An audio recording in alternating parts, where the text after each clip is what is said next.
a hole in your life that my children never had. Because my wife was blessed to be a mother who had a father in the house. But many of the mothers sitting out here today raised your children alone. So you were mothering part-time and working full-time and had no time for you at all.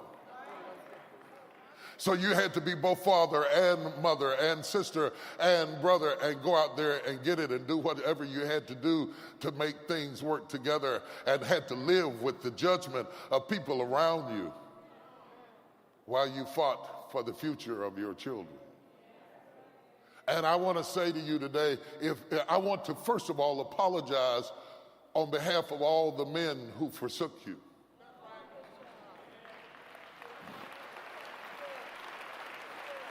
Who abandoned you and left you to raise your child alone. Who whispered in your ear and kissed your neck and slept in your bed and felt your body, and then when your body birthed their baby, they were nowhere to be seen. And you were left there to do double time to make things happen. I apologize for all the men who took advantage of your heart and your openness and your vulnerability, and for a night of fun and pleasure left you holding the bag while they walked away with the prize and the game went on. Oh, it's quiet in here. And that's why you're a heroine. Not because you raised the President of the United States, and not because you got a mansion on the hill, and not because you drove your Porsche up to the side of the church and got out, but you're a hero because some kind of way you took the bitterness of your life and you turned it into lemonade and you made it work for you. And to God be the glory for the things you have done in your one-bedroom apartment, in your garage apartment, in your little bitty house, in your little bitty situation, in your little bitty circumstance. You still brought in the bacon and fried it up in a pan and made it work for the kids in spite of the leaking roof and the gutters that were falling down and the house that caved in and the streets were not paved. But you took the best of a bad situation and you kept on going while we kept on having fun. And I want to apologize and recognize that you're a bad sister right there. Give it up for the bad, incredible, amazing sheroes who did what they had to do to make it work.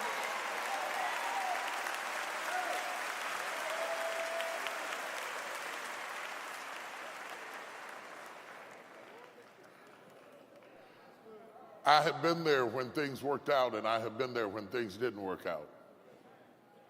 I have been there when rice was thrown on you and you got married, and I have been there when you buried your children. I have been there when life got tough, and I have been there when you cried when the judge hit the scaffold and said, "This child is going to jail." I have been there when your children were shot and your daughters were raped and your family went into crisis and your husband's left you holding the bag, and I have seen the good, the bad, and the ugly. But for many, not all, but for many of you, a mother has been a constant. She's been a stabilizing force. When I describe my wife, I like to describe her as glue. Now, I know that's not sexy. And it's probably not the metaphor that's gonna make her day amazing, but the best metaphor I can think of describing my wife is glue. Because a mother at her best holds the house together.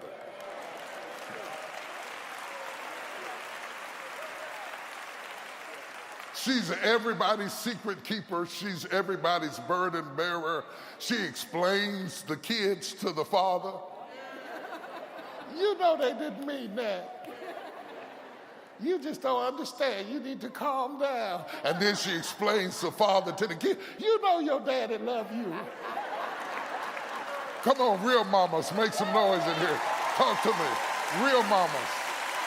Real mamas are glue holding things together, making it work when it doesn't work. I chose this text as a canvas to talk to you today because this text is so full of life lessons. It's full of life lessons like the courageous choice Moses' mother made to have her baby when all around her women were not. She was courageous to have the baby.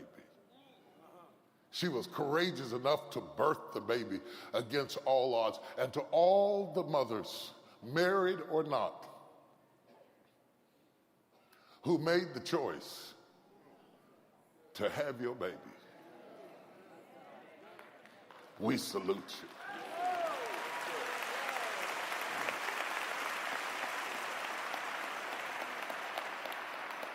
Whether you made big money or little money, whether you were up on the upper echelon of life or whether you didn't know how in the world you were going to feed this child, the very fact that you brought this child into the world ought to earn you some respect, because if you didn't do what you did, we wouldn't be here today.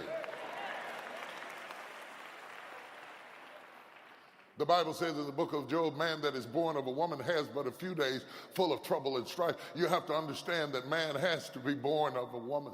Come on now. It is the only legal entryway into the world. You are the gateway from one plateau of existence into another. You are the gateway, man born of a woman. You are the gateway, so respected that when God got ready to come into the earth, he had to come through you. The legal entryway from eternity into time was to be born of a woman. And so when God got ready to come into the world, he found a woman named Mary and said, I'm going to come through you. I'm not going to be here without the visa of being a man born through a woman. And manhood is often born through the women who raised us. And so I talk to you today because Moses' mama was courageous. She was strong. She birthed her baby under threat of death. And then I have to acknowledge the midwives who could have been killed, but had the courage to lie to Pharaoh so that Moses could be born. Because God knew that had Moses' mother not birthed that child, then the promise that he had made to Abraham could not be made complete. That your children will sojourn in Egypt for 400 years, and afterwards I will bring them out with great substance. And all God needed was a partner. And he partnered with Moses' mother just to birth him into the world. And that was success. Just to bring him into the world. If you just push him out, I'll take care of the rest of it.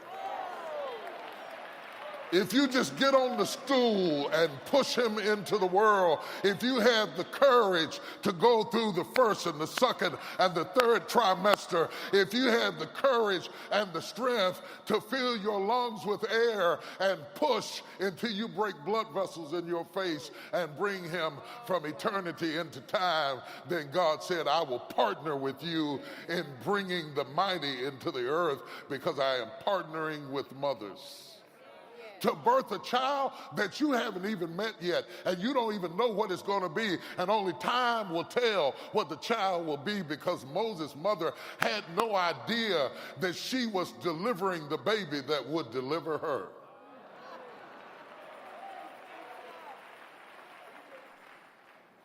But sometimes it bees like that. And you have to have the courage to wait and see. And do like the Bible said, judge nothing before it's time, because sometimes the child who gave you the most trouble will end up being the greatest blessing. Sometimes the child who got on your nerves and broke your heart and made you take off work to go down to school and break up the fights and made you go down to the corner and defend him on the corner as if you were one of the kids. That's the very child that turns around and takes care of you in your old age and makes sure that everything's all right for you. You may be delivering somebody that ends up delivering you. Are you hearing what I'm saying to you? And then there is this decision that she made. She had the courage to recognize that she had done all she could. And she knew when to let Moses go. That takes a lot of courage. To recognize your own limitations. To know that you're a part of the plan, but you're not the whole plan. And you're not the end-all, be-all of the child's life. And you have to turn them over to God and say, I turn you over to the hands of God. I started it, Lord. You finish it. She released her children over to the Lord. And the baby floated down the Nile without his mother.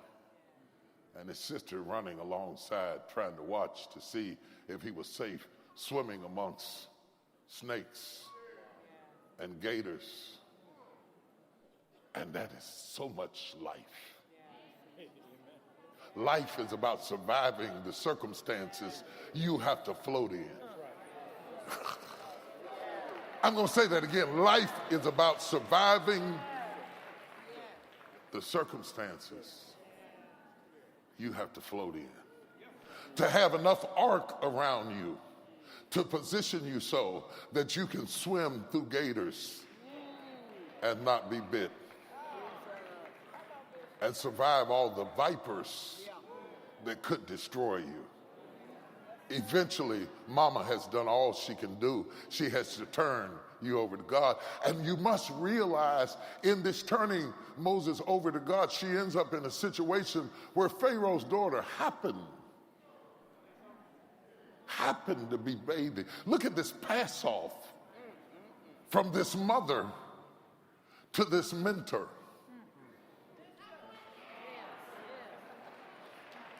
You see, Moses' mother could not mentor him for his future. Because Moses' mother was a slave. And she could not mentor him to be a deliverer because she was bound herself. So there had to be a trade-off from the mother to the mentor. And so when the Bible says that Pharaoh's daughter happened to come down to the river to bathe, it is a transition. And I want to say to every mother, you got to know when to quit. You got to know when to back up and take your hands off a situation and turn the child over to God. You got to know when enough is enough. You got to know when to shut your mouth and hold your peace and let God finish the work that you began. That you don't hold the whole mystery of who your child is, that you don't always know who they ought to marry, and that you're not always right about where they ought to move. And sometimes the wisest thing a good mother can do is to turn them over to God.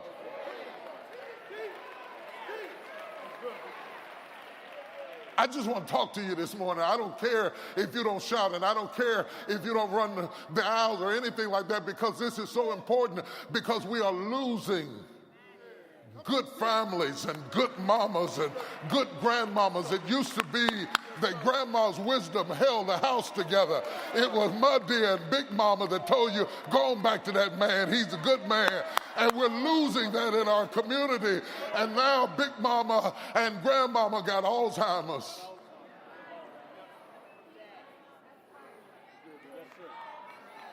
And wisdom has left the house. Because Granny's so busy being sexy, she don't have time.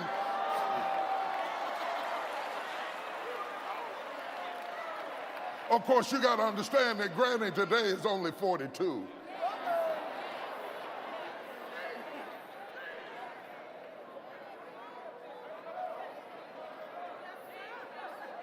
And so a lot of our sons are in jail and our daughters are in trouble for the lack of mama